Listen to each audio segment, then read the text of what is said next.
कहां पे? अभी हाल की बात है क्या?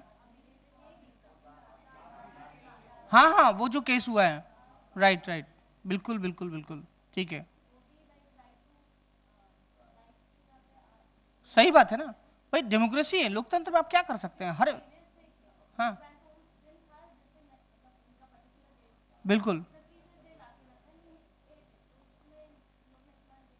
सही बात है, सही बात है, बिल्कुल नहीं समझ सकते हैं कि जो लोकतंत्र है वही बता रहा हूँ, डेमोक्रेसी का मतलब वही होता है कि आपको, देखो आप लोकतंत्र में रह रहे हैं, आप ऐसा नहीं रह रहे कि आप पता चला सद्दाम हुसैन क्या रह रहे हैं या हिटलर क्या रह रहे हैं, हिटलर क्या रहते तो आप चुपचाप रहते, कुछ बोलते ही नहीं, राइट, मुंह पे बाहर जाते टेप लगाते, कोई कुछ सुन न ले, कोई कुछ बोल न ले, ये तो लोकतंत्र है। आप बाहर जाओ और बस स्टैंड पे जाके चिल्लाने लगो मोदी मुर्दाबाद, मोदी मुर्दाबाद, कोई दिक्कत नहीं है, या कोई बोलने लगे मोदी जिंदाबाद, जिंदाबाद बोल सकते हो आप। देखो मैं हूं, अगर मुझे मोदी जी अच्छे लगते हैं मैं मोदी को सपोर्ट करूंगा, मोदी जी को, अगर मुझे लगता है कि मोदी जी को सपोर्ट नहीं करना है मैं नहीं कर सकता हूं, ये मेरा लोकतंत्र है ना, ये मेरे, ये मेरी खुद की चॉइस है कि मेरे लिए वो मेरे मेरे प्रधानमंत्री हैं, मेरे लिए आदर्श है, मेरे लिए आइडल है, यह अच्छी बात है, लेकिन अगर कोई उनको कुछ बोल भी रहा है तो लोकतंत्र है, यही लोकतंत्र है, इसी को तो लोकतंत्र कहते हैं, यही तो डेमोक्रेसी है। तो अगर आप ऐसा किसी को कर रहे हैं किसी के साथ, तो मुझे लगता है ये आर्टिकल के साथ खिलवाड़ है, ये संविधान के साथ खिलवाड़ है, ये संविधान के साथ कपट है, नहीं लगता आपको? हमने संविधान क्यों बनाया? संविधान का मतलब हम अपने रूल्स खुद बनाते हैं और खुद बिगाड़ते हैं, या तो संविधान हटा दो, वो संविधान के आर्टिकल्स को ही चेंज कर दो आप, क्या मतलब रह जाएगा, क्या वैल्यूज रह जाएगी, और उसको प्रोटेक्ट करने वाला है कौन? हमारी जुडिशरी। समझ में आया आपको? जुडिशरी है, हमें जुडिशरी से रेमेडीज लेनी होगी। आज बहुत मिसयूज किया जाता है, हमारे फंडामेंटल राइट्स वायलेट किए जाते हैं, लेकिन हम अपने हमारी जुडिशरी से प्राप्त करते हैं उन सब चीजों को। तो आर्टिकल 21 में अभी हाल में 2011 में डिसीजन आया, डिसीजन ये आया कि नींद लेना भी आपका फंडामेंटल राइट है, राइट टू स्लीप। भाई कोई आपको टॉर्चर कर रहा है, आप सो ही नहीं पा रहे हैं, अब आप सो नहीं पा रहे हैं तो इससे आपकी जान को खतरा है ना, तो जान को खतरा है तो इससे क्या हो सकता है, उससे भी तो दिक्कत हो सकती है। या मान लिया आप हैं, एक लड़की है, अब वो लड़की से उसकी शादी हो रही है, अब वो लड़की से लड़का ये पूछता कि ये बताओ तुम्हारे शादी से पहले अफेयर कितने लोगों के साथ थे बताओ, तो मैं शादी करूंगा, नहीं तो नहीं करूंगा। ये भी आपका राइट टू डिग्निटी है, समझ लो आप, ये आपकी डिग्निटी के साथ कोई आपके साथ खिलवाड़ नहीं कर सकता है, ये आपकी डिग्निटी है, समझे आप इस बात को? ये भी आर्टिकल 21 में आता है, लड़कियों को बता देना चाहता हूं, कोई इस तरीके से आपको परेशान नहीं कर सकता है, कोई नहीं पूछ सकता आपसे, राइट टू प्राइवेसी है। आप घर में सो रहे हैं, लेटे हुए हैं, पुलिस आई, चलो आपका रूम दिखाओ मुझे, क्या रखा आपके रूम में, आपकी क्या हो गया, आप डिप्रेस हो गए, आपकी इज्जत चली गई, चली गई कि नहीं चली गई? नहीं, ऐसा नहीं हो सकता है, आपको मौलिक अधिकार दिए गए हैं, आपको फंडामेंटल राइट दिए गए हैं, और जो आपको फंडामेंटल राइट दिए गए हैं आप समझ लो, आपको जो मौलिक अधिकार दिए गए हैं आप समझ लीजिए, आप उनके वायलेशन के लिए कोर्ट जा सकते हैं, आपको न्याय मिलेगा। वायलेट तो कोई भी कर सकता है, वायलेट कर, ये डेमोक्रेसी है, लोकतंत्र है, कोई भी आपके अधिकारों को कहीं चलते फिरते कहीं भी नुकसान पहुंचा सकता है, पर संविधान पढ़ना है, हम नागरिक हैं, हमें पता है हम सिटीजन हैं, तो हम उनको फायदा उठा सकते हैं अपना, नहीं तो हम अनपढ़ में और फिर अनपढ़ में पढ़े लिखे में क्या अंतर है, अनपढ़ को तो वैसे भी नहीं पता है। और संविधान को वकीलों का स्वर्ग बताया गया है, स्वर्ग, हेवन, या तो वकील जानते हैं, एडवोकेट जानते हैं, या फिर कौन जानता है, आईएएस की तैयारी करने वाले। आप तो इसलिए जान रहे हैं क्योंकि आप आईएएस की प्रोफेशन कर रहे हैं, अदरवाइज क्या पता था आपको? समझ में आया? या फिर किसको पता होता है? एडवोकेट्स को। आप उनसे जाके पूछो, बताते नहीं है, क्यों बताएंगे वो? कि उनका कॉपीराइट है वो, क्यों? फिर उनको वकीलों को फीस कौन देगा? बुरा मत मानिए आप, ठीक है, ऐसा ही होता है। तो ये जो हमें फंडामेंटल राइट्स दिए गए हैं, है जो फंडामेंटल राइट्स बताए गए हैं आर्टिकल 21 में, आर्टिकल 21 में ऐसे बहुत सारे, जैसे pollution free water, pollution free water, pollution free air, ये सब हमारी फंडामेंटल राइट है। ये सब हमारे मौलिक अधिकार हैं। एक आदमी जा रहा है सड़क में, उसका एक्सीडेंट हो जाता है, लोग बोलते हैं कि नहीं पहले एफआईआर करके आओ। नहीं, पहले उसको राइट टू मेडिकल असिस्टेंस है, उसकी जान को खतरा है, और कोई व्यक्ति उसकी जान को ध्यान नहीं दे रहा है, इसका मतलब वो उसके फंडामेंटल राइट को वायलेट कर रहा है। Article 21 most important. आप जब भी एग्जाम के लिए जाएंगे, आर्टिकल 21 सबसे ज्यादा इंपॉर्टेंट है आपके लिए। उसमें हमें यह देखते रहना है कि नए नए सुप्रीम कोर्ट के क्या क्या डिसीजंस आ रहे हैं, इन पे हमें ध्यान देना है।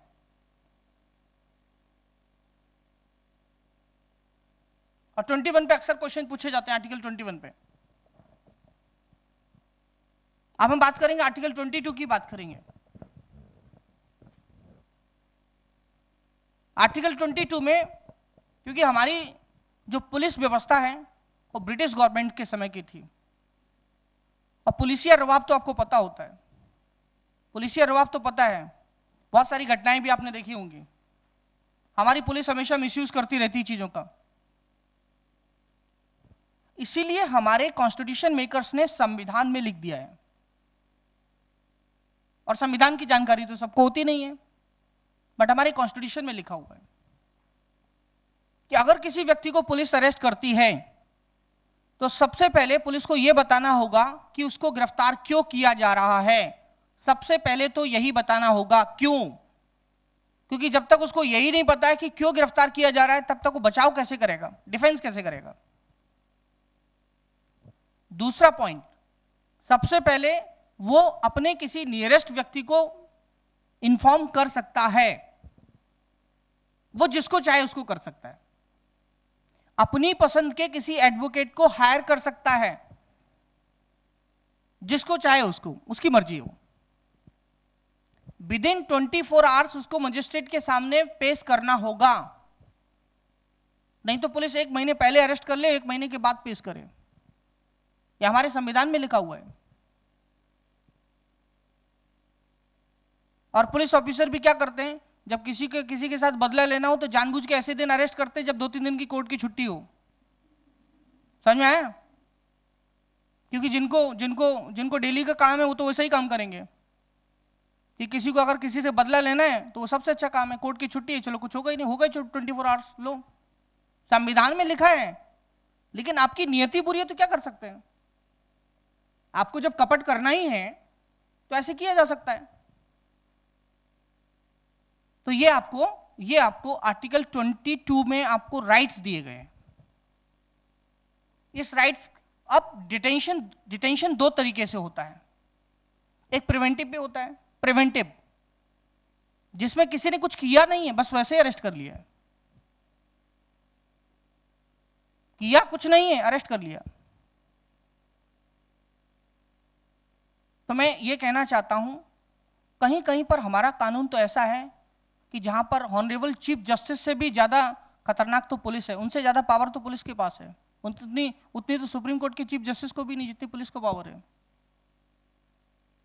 प्रैक्टिकल की बात कर रहा हूं, जज साहब तो बाद में देखेंगे ना।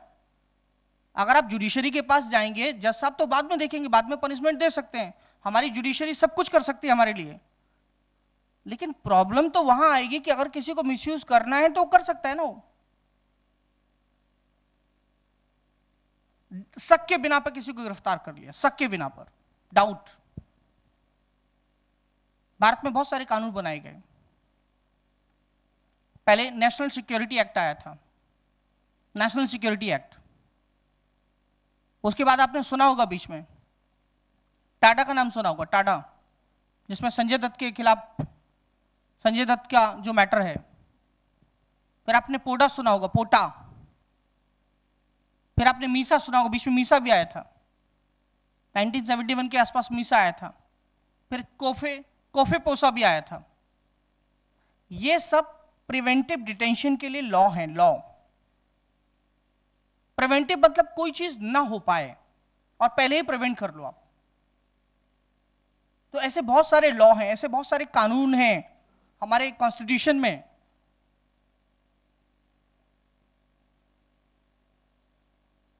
टाटा बना दिया आपने।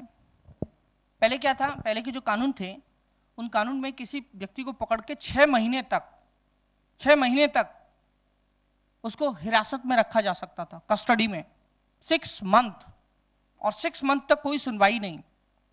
अगर इन किसी प्रिवेंटिव डिटेंशन के तहत अगर गिरफ्तार किया जाता है किसी को, जैसे महाराष्ट्र में मकोका है, आपको पता होगा, ऐसे बहुत सारे कानून हैं। पोटा की बात करेंगे तो उसके बाद 6 महीने के बाद 3 महीने कर दिया, 90 डेज।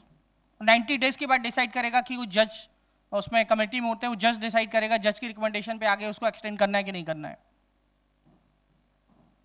और ये क्यों लाए गए, कानून क्यों लाए गए? ये कानून इसलिए लाए गए कि देश में जो आतंकवादी घटनाएं हैं, जो टेररिस्ट की घटनाएं हैं, वो रोक सकें, उनका दुरुपयोग ना हो, मतलब उन आतंकवादियों को पकड़ा जा सके, उनको ठीक से सजा दी जा सके, इसके लिए हुआ है वो। लेकिन हुआ क्या? हुआ ये कि जितनी पॉलिटिकल पार्टीज थी उन्होंने अपने विरोधियों को टाटा में फंसाना शुरू कर दिया, लो उन्हें आतंकवादी बना दिया।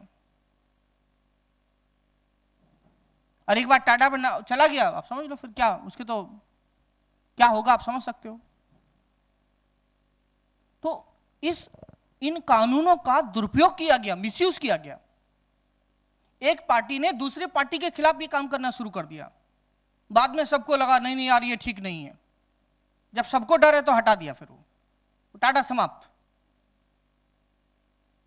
कितने लोगों पे टाटा लगा दिया उस समय? क्या करना है, पुलिस को फोन कर दो, समझ में आया, और टाटा लगवा दो, और थोड़ा एविडेंस करने को क्या कर सकते हैं आप? मिसयूज किया गया इसका। उसके बाद फिर पोटा आया। तो भारत में जो स्टेटस है इन कानूनों का, समझना है कि क्या स्टेटस है, क्या क्या मिसयूज किया जाता है। अगर ऐसे मुद्दे कभी भी एग्जाम में इंपॉर्टेंट रहते हैं, और इस टॉपिक को कहीं ना कहीं हम, जो टेररिज्म की जो घटनाएं हैं उनके खिलाफ क्या कानून होने चाहिए, किस तरीके से हमें आतंकवाद को निपटना होगा, उस मुद्दे से जाके हम इसको लिंक कर सकते हैं। फिलहाल इंडियन कॉन्स्टिट्यूशन में तो हमें उतना ही समझना है जितना हमें फंडामेंटल राइट्स दिए गए हैं, 22।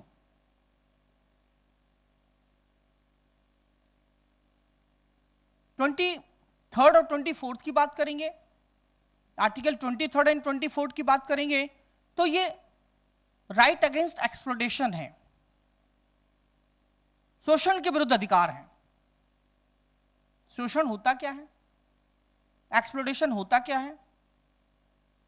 एक्सप्लॉयटेशन का मतलब होता है बच्चों का exploitation, child labour, bondage, labour bondage, prostitution, ये सब, ह्यूमन ट्रैफिकिंग, ये सब एक्सप्लॉयटेशन है। क्यों आर्टिकल लाया गया, किस लिए हमारे संविधान में आर्टिकल आए, सोचना ये है। आप देखते होंगे कि जब हम कहीं होटल पे खाना खाने जाते थे तो छोटे बच्चे बर्तन धो रहे हैं, बर्तन साफ कर रहे हैं, या किसी के घर पे काम कर रहे हैं, किसी फैक्ट्री में काम कर रहे हैं, कांच की फैक्ट्री है, मजदूर काम कर रहे हैं, बच्चे काम कर रहे हैं। ये बच्चे क्यों काम कर रहे हैं? ये बच्चे इसलिए काम कर रहे हैं क्योंकि उनको सैलरी ज्यादा नहीं चाहिए, वो सैलरी ज्यादा नहीं मांगेंगे आपसे। वो बच्चे क्यों काम कर रहे हैं? बिकॉज वो सुबह 8 बजे आके काम कर सकते हैं और रात को 8 बजे तक काम कर सकते हैं। वो अपने अधिकारों की लड़ाई भी नहीं लड़ेंगे आपसे, पैसा भी कम पे करना होगा। और एक माँ बाप जो है, गरीब माँ बाप है, कहेंगे कि चलो भाई मैं 80 रुपए कमाता हूं, मेरा बेटा 20 रुपए भी कमाएगा तो बहुत है मेरे लिए। लेकिन उस बच्चे के खेलने और खाने के दिन है, उस बच्चे के एज जो है अभी बचपन की एज है, और किसी फैक्ट्री में काम करेगा, हो सकता है कि उस फैक्ट्री से निकलने वाले केमिकल्स, उस फैक्ट्री से निकलने वाला धुआं उसकी लाइफ को नुकसान पहुंचा सकता है। इसलिए हमारे संविधान में आर्टिकल बनाया गया 24, और 24 में लिखा गया कि 6 से 14 साल के जो बच्चे हैं उन्हें ऐसे किसी भी रोजगार में नहीं लगाया जा सकता है। सरकार ने कानून भी बनाए उसके लिए, बच्चों के राइट्स के लिए। आपने देखा होगा भारत में बहुत सारी जगह ऐसे हैं जहां बेगार कराया जाता है। आपने भारतीय पिक्चरों के बारे में देखा होगा जहां ठाकुर साहब रहते हैं और ठाकुर साहब के पास एक बड़ा चाबुक रहता है, और ठाकुर साहब तो फिर बस चाबुक शुरू करते हैं, बात तो करते ही नहीं ठाकुर साहब। वो ठाकुर साहब की पुरानी परंपरा है। और चाबुक को देख के फिर आदमी बात कहां करेगा, वो तो काम करेगा। तो ऐसी परंपराएं जो भारत में रही हैं, उन्होंने लोगों को बेगारी काम कराया, बेगारी। और बेगारी का मतलब होता है पैसे न देना, काम करा लेना, वो बेगारी होता है। आओ एक हफ्ते मेरे घर पे रहो और ये पूरा पेंटिंग करके देना है मुझे, लो साहब, ठाकुर साहब ने कह दिया, बेगारी हो गई। आप पैसे भी नहीं दे रहे, काम भी करवा रहे हैं। बॉन्डेज लेबर, हमारे यहां ही काम करना होगा, तुम छोड़ के नहीं जा सकते हो, बॉन्डेज लेबर हो गया, बंधुआ मजदूरी हो गई। सरकार ने, हमारी कॉन्स्टिट्यूएंट असेंबली ने इन आर्टिकल को क्यों रखा, क्या उसके पीछे उद्देश्य थे, क्या उसके पीछे ऑब्जेक्ट्स थे? आज क्या स्थिति बदली है? क्या उसमें परिवर्तन हुए हैं? सरकार ने उसके सपोर्ट में कौन कौन से कानून बनाए हैं, नोट्स में देखना है, सपोर्ट में कौन कौन से कानून बनाए हैं, एक्चुअल पिक्चर क्या है। चाइल्ड लेबर का क्या डिसीजन है? चाइल्ड लेबर का मुद्दा आया कहां से? सुप्रीम कोर्ट का एक और डिसीजन है, ध्यान रखना, सुप्रीम कोर्ट का एक डिसीजन है चाइल्ड लेबर से रिलेटेड, बहुत इंपॉर्टेंट है, जब आप पढ़ेंगे तो नोट्स में मिलेगा आपको।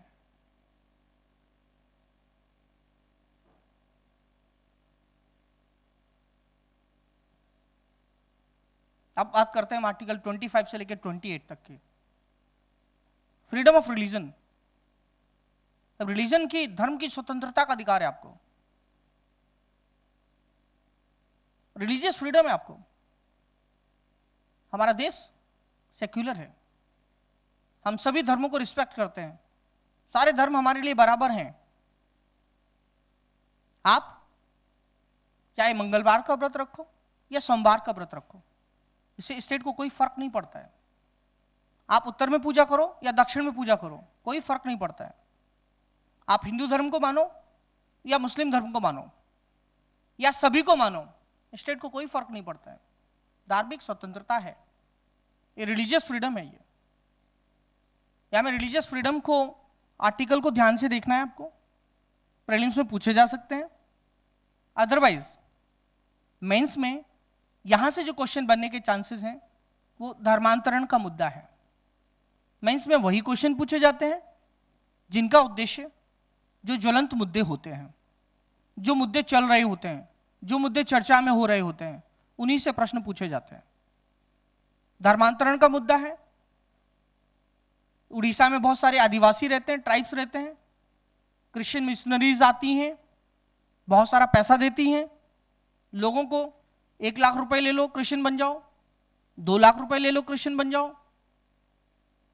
सुना होगा आपने, सुना होगा आपने। धर्म, कोई व्यक्ति, धार्मिक स्वतंत्रता है, रिलीजियस फ्रीडम है। मैं क्रिश्चियन बन जाता हूं, क्या फर्क पड़ता है? कोई फर्क नहीं पड़ता है। लेकिन किसी लोभ के कारण, किसी ने मुझे पैसे का लालच दिया है कि तुम क्रिश्चियन बन जाओ, और ऐसे लालच देके अगर मैं किसी को क्रिश्चियन में कन्वर्ट कर रहा हूं, यह गलत है, यह मुद्दा गलत है। आप ऐसा नहीं कर सकते हैं, आप किसी को मिसगाइड नहीं कर सकते हैं। इसके लिए स्टेट गवर्नमेंट्स ने बहुत सारे कानून बनाए हैं, स्टेट्स ने, यूनियन ने अभी तक कोई कानून नहीं बनाया। बीच में भी अभी धर्मांतरण का मुद्दा चला था, जिसमें कुछ ऑर्गेनाइजेशन पे धर्मांतरण की बात की जा रही थी कि वो धर्म को बदल रहे हैं। इन मुद्दों के प्रति हमेशा सेंसिटिव रहें। जब भी कभी ऐसे मुद्दे उठते हैं, अपनी राय रखें, अपना ओपिनियन रखें। देश में नियम और कानून क्या है, कैसे उस पर कंट्रोल किया जा सकता है, कहीं कोई मिसगाइड न करे, कहीं कोई इसका मिसयूज न करे, ये आपको हमेशा ध्यान रखना है। उसी तरीके से आर्टिकल 29 और 30 की बात करेंगे संविधान की, तो आर्टिकल 29 और 30 में हम देखेंगे तो आर्टिकल 29 और 30 जो है वो माइनॉरिटीज के लिए है, वो अल्पसंख्यकों के लिए है। माइनॉरिटीज किसे कहते हैं? जो संख्या में कम हो, वो माइनॉरिटीज होते हैं। माइनॉरिटीज को अपने स्क्रिप्ट, अपने कल्चर, अपनी लैंग्वेज, उनको प्रोटेक्ट करने का अधिकार है। संविधान ने उनको राइट्स दिया है। जब कभी हम माइनॉरिटीज के ऊपर लिखेंगे तो ये आर्टिकल को नहीं भूलेंगे। ये संविधान के इस आर्टिकल को तो एक्सप्लेन करेंगे ही हम। ये कॉन्स्टिट्यूशन के इस आर्टिकल को एक्सप्लेन करना बहुत जरूरी है, उसके बिना काम नहीं चलेगा। और समझेंगे क्यों दिया गया, क्या क्या लैंग्वेज पे क्या कंट्रोल करना है, स्क्रिप्ट क्या होनी चाहिए, लैंग्वेज को कैसे प्रोटेक्ट करेंगे वो लोग, माइनॉरिटीज होते कौन है। मतलब मैं ये बताना चाहता हूं कि संविधान में ये जो आर्टिकल दिया हुआ है 29 और 30 जो दिया हुआ है, ये माइनॉरिटीज को कैसे फायदा पहुंचा रहा है, कहीं कोई हर्डल्स तो नहीं है, ये आपको रियलिटी में समझना है। ये मेरा कंक्लूजन है। 31 की बात करेंगे। 31 में, आर्टिकल 31 में क्या था? Right to property. Right to property 300A में शिफ्ट कर दिया गया है, जो मैंने आपको पहले बताया, वो हम लोग बाद में बात करेंगे। 32 की बात करते हैं। हमारे कॉन्स्टिट्यूशन में आर्टिकल 32 दिया हुआ है, और जो आर्टिकल 32 दिया हुआ है, जिस आर्टिकल 32 की बात की गई है, वो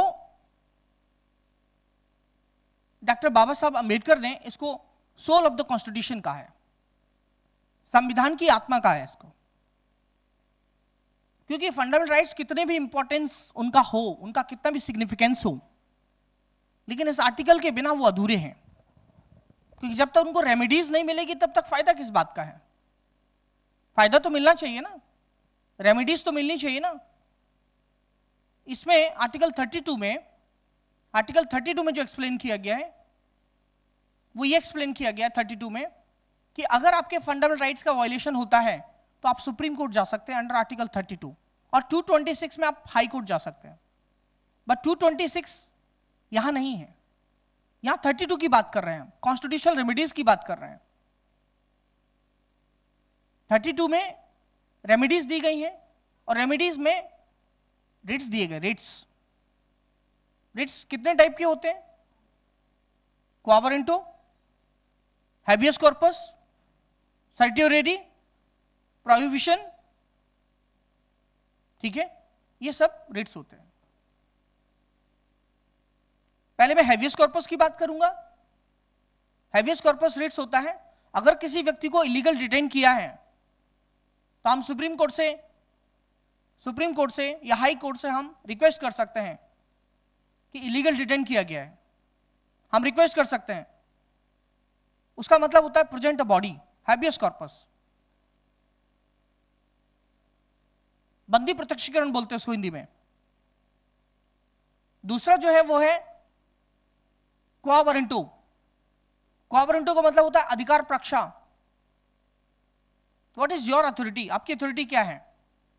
जब कोई सुपीरियर लोअर से पूछता है व्हाट इज योर अथॉरिटी, जो काम तुम कर रहे हो कैसे कर रहे हो, क्या तुम्हारा अधिकार है ये, व्हाट इज योर अथॉरिटी। एक है प्रोहिबिशन। प्रोहिबिशन का नाम होता है प्रतिषेध। प्रोहिबिशन, रोका गया है। अपर कोर्ट लोअर कोर्ट को बोले रोक दो, प्रोहिबिशन। एक होता है सर्टियोरेरी, डिसीजन हो चुका है, हमें ट्रांसफर कर दो। समझ लो इस बात को। रिट्स पूछी जाती है, इंपॉर्टेंस क्या है ये मैंने आपको बताया। 33, 34, 35, 33, 34, 35 तक आप देखेंगे तो इनको आर्टिकल को पढ़ना जरूरी है। फंडामेंटल राइट्स को कौन रेगुलेट करता है? संसद। आर्म फोर्सेस के लिए कभी भी फंडामेंटल राइट्स नहीं होते हैं। एज ए सिटीजन हो सकते हैं, फोर्स में नहीं। During an emergency fundamental rights can be suspended, but only exception है 20 and 21 can not be suspended. बाकी सब सस्पेंड किए जा सकते हैं इमरजेंसी के दौरान। हम मौलिक अधिकारों की बात करेंगे मौलिक अधिकारों का क्या स्टेटस है, इनको ह्यूमन राइट के साथ कोरिलेट कर सकते हैं। नेक्स्ट मुद्दे में ये सिर्फ फंडामेंटल राइट्स को देखना है यहां पे। पार्ट 3 के बाद हमारे कॉन्स्टिट्यूशन में पार्ट 4 भी दिया गया है। पार्ट 4 में दिया गया है directive principles of state policy, राज्य के नीति निर्देशक तत्व पार्ट 4 में दिए गए हैं। ये हमने कहां से लिए? ये हमने आयरलैंड से लिए, आयरलैंड से। ये आर्टिकल 36 से लेके 51 तक है।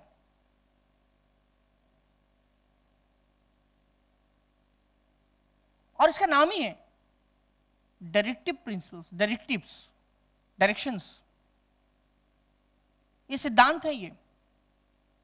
और ये बताया गया कि जो स्टेट काम करेगा, स्टेट जो पॉलिसी बनाएगा, इन डायरेक्शन को ध्यान में रख के बनाएगा। स्टेट जो पॉलिसी बनाएगा इन डायरेक्शन को ध्यान में रख के बनाएगा। पर सवाल ये उठता है, इसमें क्या बताया गया है? डायरेक्टिव प्रिंसिपल्स में यह बताया गया है, डायरेक्टिव प्रिंसिपल्स में यह कहा गया है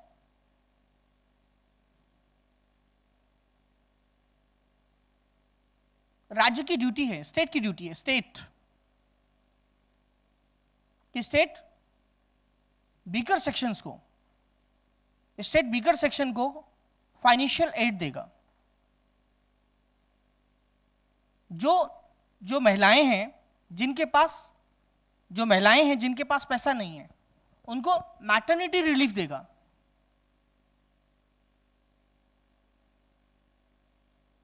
जो व्यक्ति गरीब है उनको लीगल असिस्टेंस देगा। यूनिफॉर्म सिविल कोड की बात की गई है। पंचायती राज की व्यवस्था करेगा। लोगों के न्यूट्रिशन लेवल को ध्यान में रखेगा। 6 से 14 साल के बच्चों को प्राइमरी एजुकेशन प्रोवाइड करेगा। इन्वायरमेंट को प्रोटेक्ट करेगा। इंटरनेशनल पीस एंड सिक्योरिटी की बात करेगा। स्टेट की बहुत सारी ड्यूटी बता दी गई है। स्टेट को यह भी करना, नहीं करेगा तो स्टेट सबको जॉब भी देगा, स्टेट सबको नौकरी देगा। बट ये ड्यूटी है, ये डायरेक्शन है। स्टेट नहीं भी करेगा तो नहीं कर सकता है, नहीं कर सकता है। फंडामेंटल राइट जस्टिकेबल है, बट डायरेक्टिव प्रिंसिपल जस्टिकेबल नहीं है। आप लीगल रेमेडीज नहीं ले सकते हैं। स्टेट ने नौकरी दी, ठीक है, नहीं दी भी तो भी ठीक है। समझ में आपको अंतर है दोनों में? एक अचीव हो चुके हैं, एक अचीव करने बाकी है। एक इंडिविजुअल के लिए इंपॉर्टेंट है, एक सोसाइटी के लिए इंपॉर्टेंट है। हमारे देश में लोग बोलते हैं कि डायरेक्टिव प्रिंसिपल क्यों दिए गए, इसका सिग्निफिकेंस क्या है? जब सरकार के लिए कंपलसरी नहीं है, बाइंडिंग नहीं है, तो फिर सरकार को देने की जरूरत क्या है? नहीं, सरकार के लिए गाइडलाइंस है। ये सरकार की ड्यूटी है, गाइडलाइंस है। पता तो चलेगा ना कि मुझे करना क्या है। लोगों को रोजगार देना है ना। Mahatma Gandhi national rural employment guarantee scheme, हमें न्यूट्रिशन लेवल देखना है ना। मिड डे मील स्कीम, हमें क्या करना है? हमें कमजोर सेक्शन को पैसा देना है, फाइनेंशियल एड देना है। प्रधानमंत्री मुद्रा बैंक योजना, हमें गरीबों को शेल्टर देना है। इंदिरा गांधी आवास योजना। आप समझ रहे हैं सरकार क्या काम कर रही है? सरकार वही तो काम कर रही है। अंत्योदय अन्न योजना, पीडीएस सिस्टम, एनवायरमेंट के प्रोटेक्शन के लिए क्या कर रही है सरकार?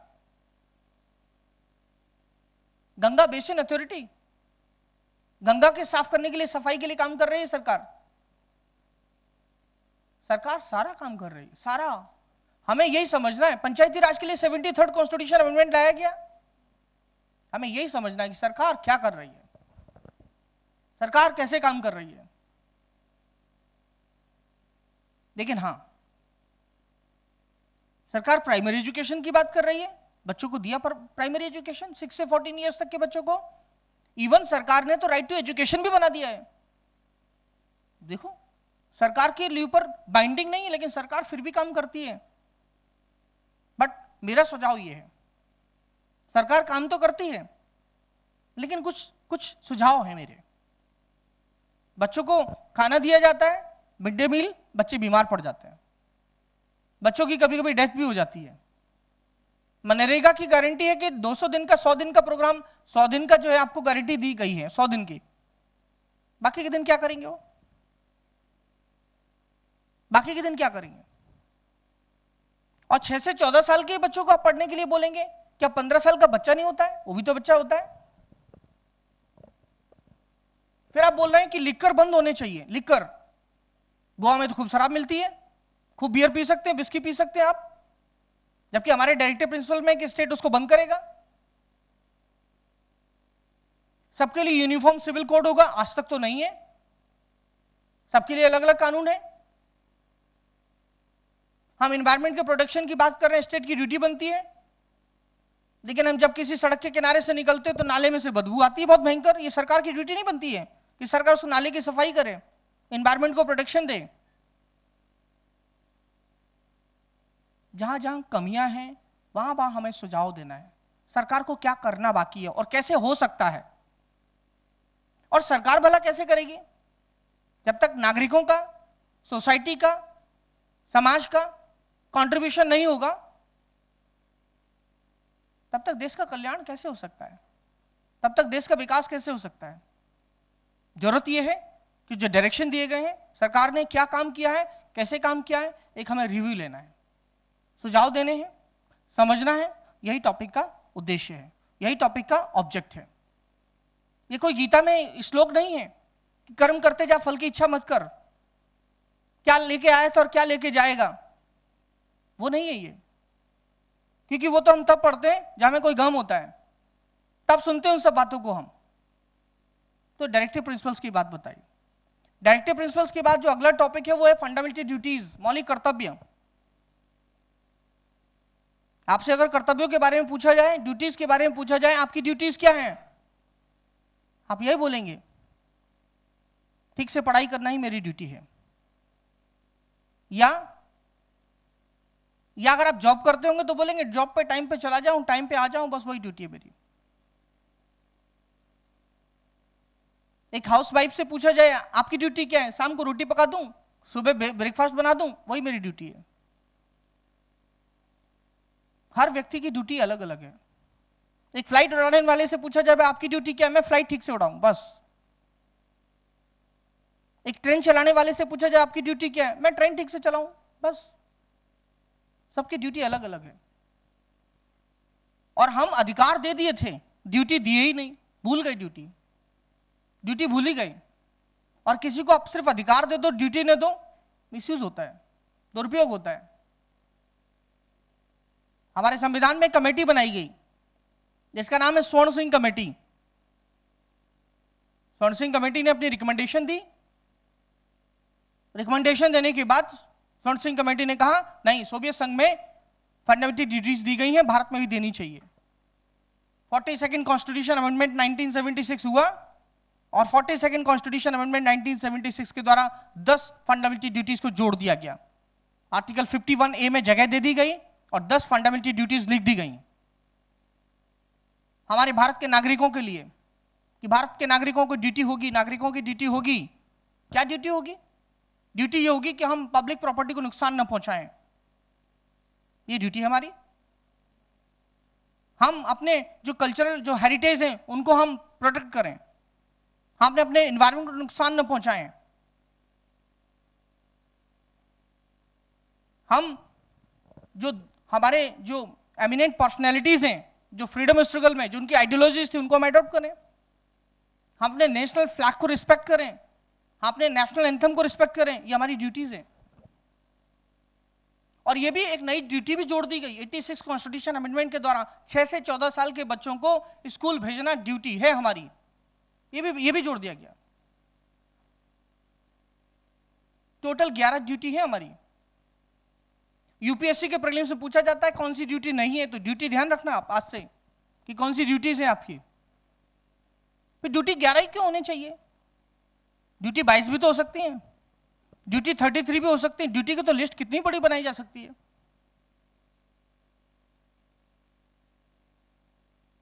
फिर ड्यूटी में यह क्यों नहीं लिखा कि हमें अपने माता पिता की सेवा करनी चाहिए? ये भी तो एक ड्यूटी है।